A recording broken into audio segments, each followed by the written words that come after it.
지도 위에서 영원히 불변할 것 같았던 경계선들이 지금 이 순간 소리 없이 무너지고 있습니다. 우리가 수십 년간 당연하게 여겨왔던 중동의 수에즈 운하나 말라카 해협이 아닌 전혀 다른 곳에서 세계 경제의 새로운 혈맥이 뚫리고 있다는 사실을 알고 계십니까? 지구온난화라는 인류의 비극이 역설적으로 북극이라는 거대한 기회의 문을 열어젖혔습니다. 이것은 단순히 배가 빨리 지나가는 항로의 발견이 아닙니다. 미국과 러시아 그리고 중국이라는 거대 권력이 북극의 얼음 아래 잠겨있는 천문학적인 자원과 지정학적 주도권을 잡기 위해 벌이는 소리 없는 전쟁의 서막입니다. 트럼프가 왜 뜬금없이 그린란드를 사겠다고 공언했는지 단순히 부동산 업자의 객기라고 생각하셨다면 여러분은 지금 거대한 변화의 흐름을 놓치고 계신 겁니다. 오늘 이 시간을 통해 북극 항로가 왜 30대 이상의 성숙한 투자자와 비즈니스맨들이 반드시 주목해야 할 마지막 블루오션인지 그 냉혹한 현실과 기회를 가감없이 분석해드립니다. 지금 이 흐름을 잊지 못하면 다가올 10년 뒤의 부의 지도는 완전히 다른 사람의 손에 들려 있을 것입니다. 채널 구독과 좋아요는 여러분의 통찰력을 넓히는 가장 빠른 길이 될 것입니다.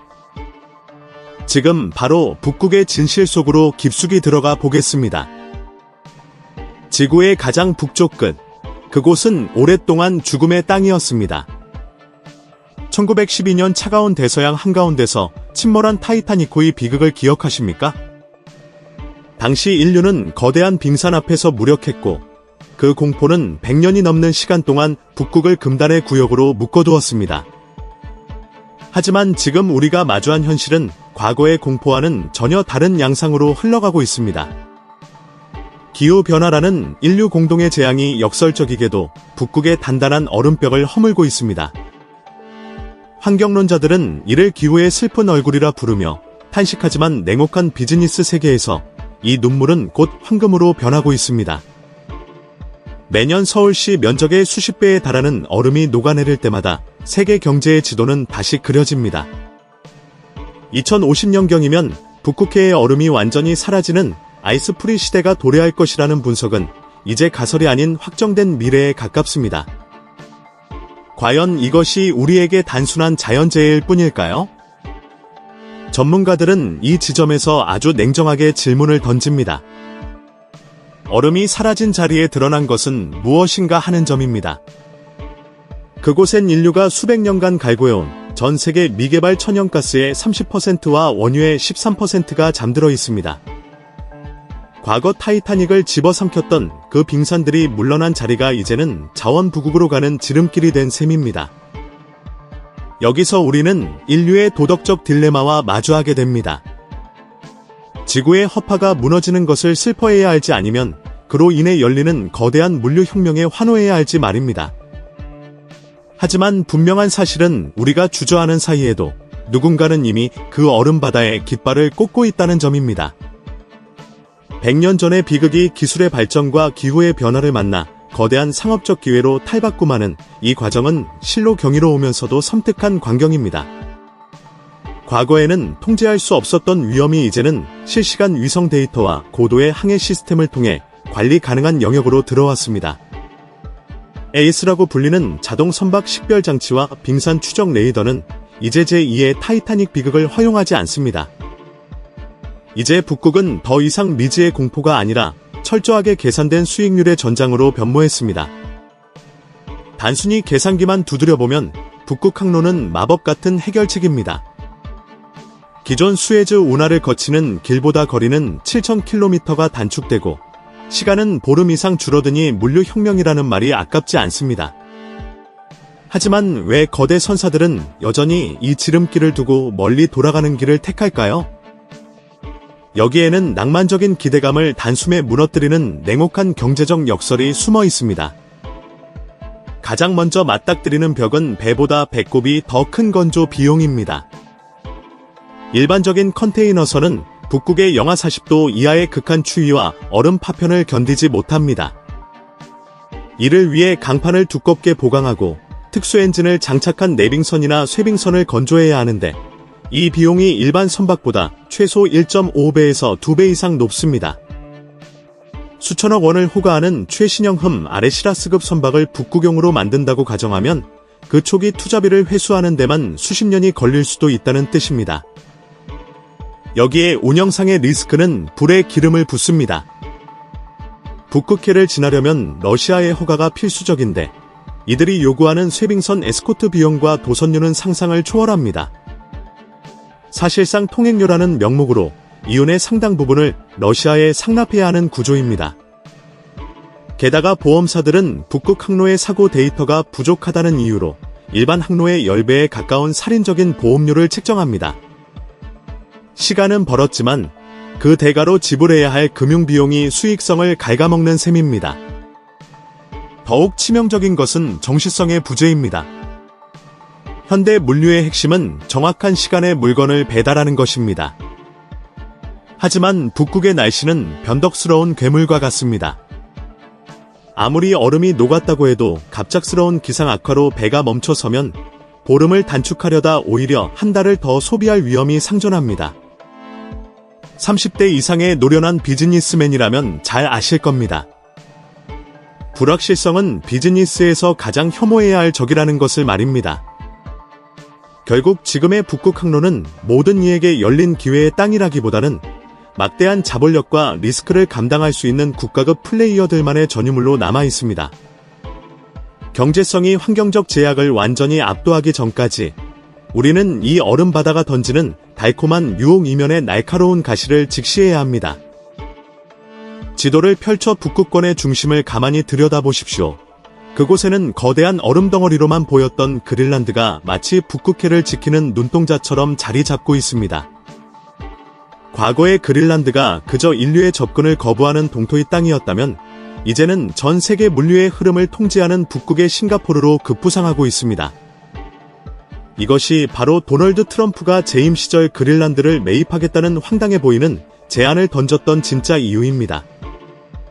싱가포르가 말라카 해협이라는 좁은 통로를 손에 쥐고 전 세계 해상 물동량의 30%를 통제하며 막대한 불을 쌓았듯이 북극 항로가 본격화되면 그린란드는 그와 똑같은 역할을 수행하게 됩니다. 북동 항로, 북서 항로, 그리고 북극점을 관통하는 횡단 항로까지 모든 길은 결국 그린란드의 영향권 아래 놓일 수밖에 없습니다. 배들이 얼음바다를 지나다 잠시 쉬어가며 연료를 채우고 선박을 정비하며 통신과 기상 정보를 얻어야 하는 거점 항구가 바로 이곳에 건설될 것이기 때문입니다. 하지만 그린란드의 가치는 단순한 중간 기착지에 머물지 않습니다. 이곳은 북극해의 일거수일투족을 감시할 수 있는 최적의 전망대입니다. 항해하는 선박들에게 필수적인 빙산 정보나 기후 데이터를 제공하는 허브 역할을 수행함은 물론 사고 발생 시 수색과 구조를 담당하는 최전방 기지가 됩니다. 병원, 정비창고, 통신기지국과 같은 인프라가 그린란드에 구축되는 순간 이곳은 북극 경제권의 심장이자 통제실로 거듭나게 됩니다. 부동산 가치의 밝은 30대 이상의 성숙한 시각으로 본다면 그린란드는 단순한 땅이 아니라 전 세계 물류 지도가 바뀌었을 때 가장 먼저 선점해야 할 강남의 노른자위 땅과 같습니다.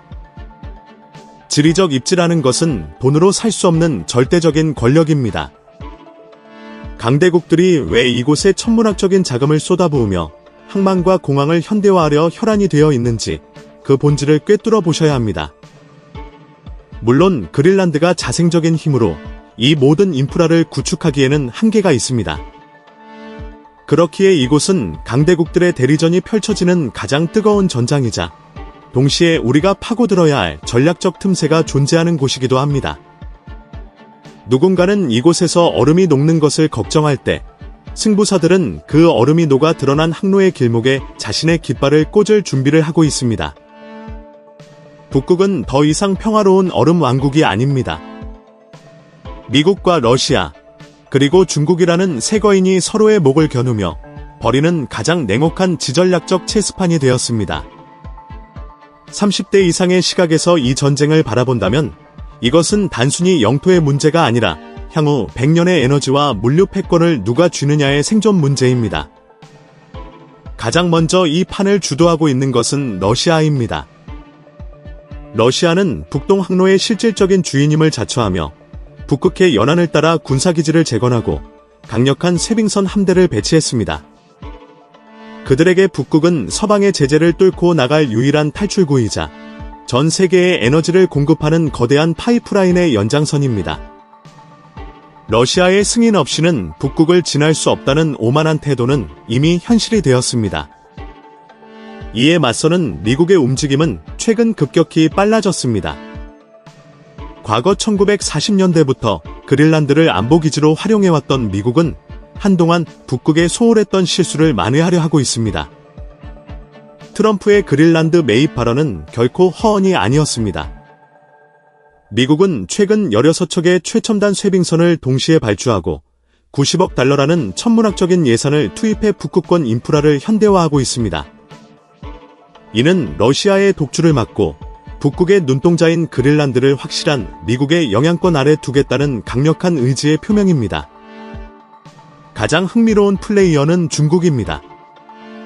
북극권 국가가 아님에도 불구하고 스스로를 금북극 국가라 칭하며 이 판에 뛰어들었습니다. 그들은 1대1로의 마지막 퍼즐로 빙상 실크로드를 내세우며 그린란드의 광산, 공항, 항만에 막대한 자금을 쏟아붓고 있습니다. 미국으로서는 자신의 앞마당인 북극까지 치고 들어오는 중국의 존재가 눈에 가시일 수밖에 없습니다. 이 세 강대국이 북극에서 충돌하는 이유는 명확합니다. 북극은 기존의 해상 질서를 완전히 뒤엎을 수 있는 게임 체인저이기 때문입니다. 러시아의 자원, 미국의 안보, 중국의 자본이 얼어붙은 바다 위에서 부딪히며 발생하는 불꽃은 전 세계 공급망을 흔들고 있습니다. 우리가 이들의 움직임에 촉각을 곤두세워야 하는 이유는 이 거대 권력들의 충돌 지점이 바로 우리 해운업과 조선업의 미래 수익 구조와 직결되기 때문입니다. 강대국들의 거창한 담론 속에서 우리 대한민국, 특히 부산항은 어떤 위치에 서 있습니까? 단순히 지도를 보면 부산은 북극 항로를 통해 유럽으로 향하는 아시아의 관문입니다. 하지만 30대 이상의 냉철한 비즈니스 감각으로 이 지도를 다시 읽어본다면 부산항은 단순한 경유지가 아니라 세계 물류의 판도를 바꾸는 거대한 허브가 될 잠재력을 품고 있습니다. 만약 북극 항로가 본격적으로 활성화된다면 부산항은 싱가포르를 대신해 동북아시아의 새로운 물류 거점으로 재탄생하게 됩니다. 동남아시아에서 올라온 화물들이 부산항에서 북극용 특수 선박으로 옮겨 실리고 유럽에서 북극을 거쳐 내려온 배들이 처음으로 닻을 내리는 곳이 바로 부산이기 때문입니다. 이것은 단순한 물동량의 증가를 넘어선 산업구조의 대전환을 의미합니다. 하지만 우리가 여기서 경계해야 할 것이 있습니다. 배가 단순히 스쳐 지나가는 정거장 역할만 한다면 우리에게 남는 이득은 크지 않습니다. 진정한 승부는 선박이 부산에 머무는 동안 발생하는 부가가치에서 결정됩니다. 북극의 극한 환경을 견뎌낸 선박들을 수리하고 관리하는 특수정비 산업, 영하의 온도를 견디는 선용품 공급, 그리고 이 모든 위험을 관리하는 해운 금융과 보험 산업이 부산을 중심으로 결집해야 합니다. 그린란드가 북극의 입구라면 부산은 그 길을 완성하는 열쇠가 되어야 합니다. 이미지 스윙 부산 포트 스트러티직 로케이션 커넥팅 아웃틱 루츠 투 사우시스트 아시아. 더욱이 북극 항로는 우리에게 에너지 안보의 새로운 창구를 열어줍니다. 중동의 불안정한 정세와 호르무즈 해협의 리스크에 시달리던 우리가 북극을 통해 러시아와 북미의 에너지를 직접 들여올 수 있게 된다는 것은 국가 생존권 차원에서 엄청난 이점입니다. 부산은 그 에너지가 집결하고 재배포되는 에너지 허브로서의 가치를 동시에 갖게 되는 셈입니다. 우리가 지금 부산항의 인프라를 현대화하고 북극 항로를 위한 배후 단지를 조성하는 데 박차를 가해야 하는 이유가 바로 여기에 있습니다. 기회는 준비된 자에게만 미소 짓습니다. 부산이 단순히 배들이 지나가는 길목에 놓인 운 좋은 항구가 될지 아니면 북극 경제권을 주도하는 강력한 사령탑이 될지는 지금 우리의 선택에 달려 있습니다. 북극 항로라는 거대한 담론이 현실화될 때 전 세계가 가장 먼저 고개를 돌려 바라보는 곳은 다름 아닌 대한민국의 거제와 울산입니다. 30대 이상의 성인이라면 과거 우리 조선업이 겪었던 뼈아픈 구조조정의 시간을 기억하실 겁니다. 하지만 그 인고의 시간 끝에 우리가 갈고 닦은 기술은 이제 북극이라는 극한의 전장에서 대체 불가능한 무기가 되었습니다. 왜 전 세계는 북극용 선박을 만들 때 유독 한국의 조선 3사만을 고집할까요? 그것은 단순히 배를 잘 만드는 수준을 넘어 영하 50도의 극한 상황에서도 깨지지 않는 특수 강철과 그 추위를 견뎌내는 엔진 시스템을 설계할 수 있는 유일한 국가이기 때문입니다. 일반적인 배들은 북극의 얼음 조각에 부딪히는 순간 종이장처럼 구겨지지만 한국이 만든 세빙 화물선은 수미터 두께의 얼음을 스스로 깨부수며 전진합니다. 특히 우리가 주목해야 할 기술은 내빙, 아이스 클래스과 쇠빙, 아이스 브레이킹의 조화입니다. 중국이 저가 수주를 앞세워 바짝 추격해오고 있지만 영하의 온도에서 철강이 유리처럼 깨지는 저온 취성 문제를 해결하고 정밀한 용접 기술을 구현하는 영역에서 한국은 여전히 초격차를 유지하고 있습니다. 삼성중공업이 건조한 세계 최초의 쇠빙 렌지선이나 하나오션, HD 현대중공업의 고부가가치 선박들은 단순한 이동 수단이 아니라 얼어붙은 바다를 녹이는 첨단 기술의 집약체입니다. 이것은 우리에게 무엇을 의미합니까? 북극 항로가 열릴수록 전 세계 선사들은 울며 겨자 먹기로라도 한국의 배를 주문할 수밖에 없다는 뜻입니다. 북극권의 환경 규제가 강화될수록 수소나 렌즈를 연료로 사용하는 친환경 선박 수요는 폭증할 것이고, 이 분야에서 독보적인 기술을 가진 한국 조선업은 향후 수십 년간의 먹거리를 이미 확보한 셈입니다. 하지만 자만은 금물입니다. 우리는 단순히 배를 파는 판매자를 넘어 북극 항로의 표준을 만드는 설계자가 되어야 합니다. 선박 건조와 연계된 기자재, 해양 플랜트, 그리고 북극 특수 환경에 최적화된 철강 산업까지 하나의 생태계로 묶어내야 합니다. 철과 불로 일구어낸 우리 조선업의 저력이 이제 북극의 차가운 얼음을 뚫고 대한민국 경제의 새로운 엔진으로 거듭나고 있습니다. 대한민국 경제의 가장 아킬레스건은 무엇입니까? 바로 에너지의 90% 이상을 외부, 특히 정세가 불안정한 중동에 의존하고 있다는 사실입니다. 30대 이상의 성숙한 시각으로 우리 경제를 바라본다면 호르무즈 해협이 봉쇄될 때마다 요동치는 기름값과 그로 인해 휘청이는 국내 물가가 단순한 뉴스 이상의 생존 위협으로 다가올 것입니다. 이 지점에서 북극 항로는 단순한 물류의 지름길을 넘어 국가의 명운을 건 에너지 독립의 열쇠가 됩니다. 북극해 지표 아래에는 인류가 앞으로 수백 년을 쓰고도 남을 엄청난 양의 천연가스와 석유가 매장되어 있습니다. 지금까지는 얼음 때문에 그림의 떡에 불과했지만 북극 항로가 열린다는 것은 이 거대한 자원 창고의 뒷문이 열리는 것과 같습니다. 우리가 북극을 통해 러시아나 북미의 에너지를 직접 수입할 수 있게 된다면 더 이상 중동의 지정학적 리스크에 가슴 졸이며 국가의 운명을 맡기지 않아도 됩니다. 이것이 바로 에너지 공급선의 다변화, 즉 에너지 안보의 핵심입니다. 하지만 단순히 자원을 사오는 것에 그쳐선 안 됩니다. 우리는 북극의 자원 개발 단계부터 깊숙이 참여해야 합니다. 한국의 자본과 기술이 그린란드의 히토류 광산과 북극해의 가스전 개발에 투입되고 그곳에서 채굴된 자원을 우리 조선소가 만든 쇠빙선에 실어 부산항으로 들여오는 일련의 가치 사슬을 완성해야 합니다. 이것은 타국의 국어라는 에너지가 아니라 우리가 직접 통제하고 관리하는 에너지를 확보하는 과정입니다. 이미 세계 각국은 북극의 자원을 선점하기 위해 보이지 않는 외교적 혈투를 벌이고 있습니다. 우리가 기후변화의 슬픔에만 매몰되어 북극이 던지는 이 냉혹한 기회를 외면한다면 미래 세대는 에너지를 구걸하기 위해 더 큰 대가를 치러야 할지도 모릅니다. 북극 항로는 우리에게 단순히 기름값을 낮춰주는 도구가 아닙니다. 그것은 대한민국이 에너지 강대국 사이에서 생존을 도모하고 나아가 자원 주권을 선포할 수 있는 마지막 기회의 땅입니다. 2035년 북극의 얼음이 더 많이 녹아내릴 때 우리가 그 위에서 어떤 위치를 차지하고 있을지가 곧 우리 아이들의 미래를 결정짓게 될 것입니다. 지금까지 우리는 그린란드라는 작은 거점에서 시작해 북극 항로가 그려내는 거대한 부의 지도와 그 이면에 숨겨진 강대국들의 냉혹한 전략을 살펴보았습니다. 북극의 얼음이 녹아내리는 것은 분명 인류에게 뼈아픈 기후의 비극입니다. 하지만 30대 이상의 성숙한 시각으로 바라본 세상은 그리 낭만적이지 않습니다. 우리가 슬퍼하며 주저하는 이 순간에도 누군가는 그 차가운 바다 위에서 미래의 패권을 설계하고 있기 때문입니다. 북극 항로는 단순히 부산에서 로테르담까지의 거리를 줄여주는 항로가 아닙니다. 그것은 대한민국이 에너지 종속국에서 자원 주권국으로 나아갈 수 있는 마지막 비상구이자 우리 조선업과 해운업이 세계의 표준을 다시 쓰는 거대한 실험실입니다. 2035년 혹은 2050년 누군가는 그저 뉴스를 통해 변화를 목격하겠지만 준비된 자들은 이미 그 변화의 중심에서 막대한 기회를 손에 쥐고 있을 것입니다. 오늘의 분석이 여러분의 통찰력을 넓히는 계기가 되었기를 바랍니다. 북극의 얼음은 계속 녹고 있고 그만큼 우리의 기회도 선명해지고 있습니다.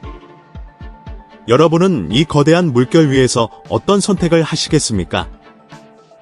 본 콘텐츠는 정보 제공을 목적으로 하며 특정 투자나 비즈니스 결정을 권유하지 않습니다. 모든 판단과 책임은 투자자 본인에게 있습니다.